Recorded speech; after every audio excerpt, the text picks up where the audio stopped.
August 23rd, Daily Devotional, Lift 'em Up by Ellen G. White. Live, sinner, live. Sing praise to the Lord, you saints of His, and give thanks at the remembrance of His holy name. Psalms chapter 30, verse 4. If we thought and talked more of Jesus and less of ourselves, we should have much more of His presence. If we abide in Him, we shall be so filled with peace, faith, and courage, and shall have so victorious an experience to relate when we come to meeting, that others will be refreshed by our clear, strong testimony for God.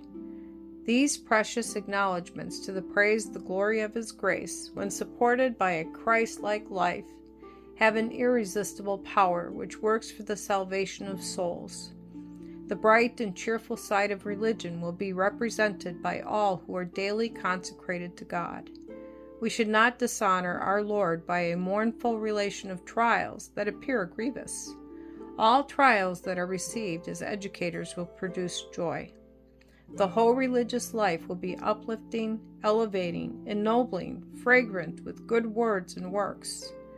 The enemy is well pleased to have souls depressed and downcast. He desires unbelievers to gain wrong impressions regarding the effect of our faith.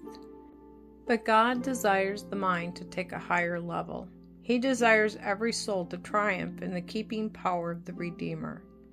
In the gracious blessings which our Heavenly Father has bestowed upon us, we may discern innumerable evidences of a love that is infinite, and a tender pity surpassing a mother's yearning sympathy for her wayward child.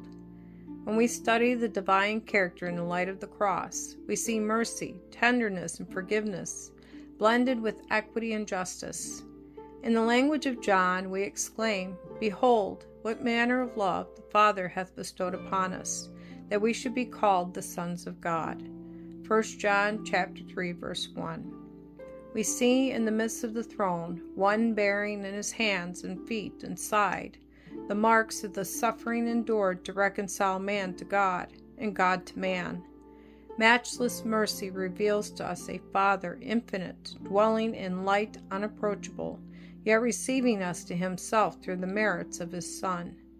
The cloud of vengeance, which threatened only misery and despair, in the reflected light from the cross reveals the writing of God.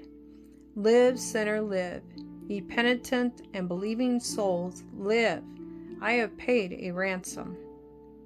We must gather about the cross. Christ and Him crucified must be the theme of contemplation, of conversation, of our most joyful emotion.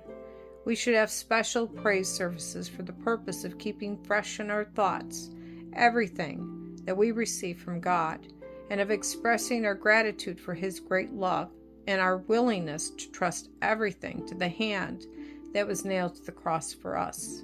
We should learn to talk the language of Canaan, to sing the songs of Zion.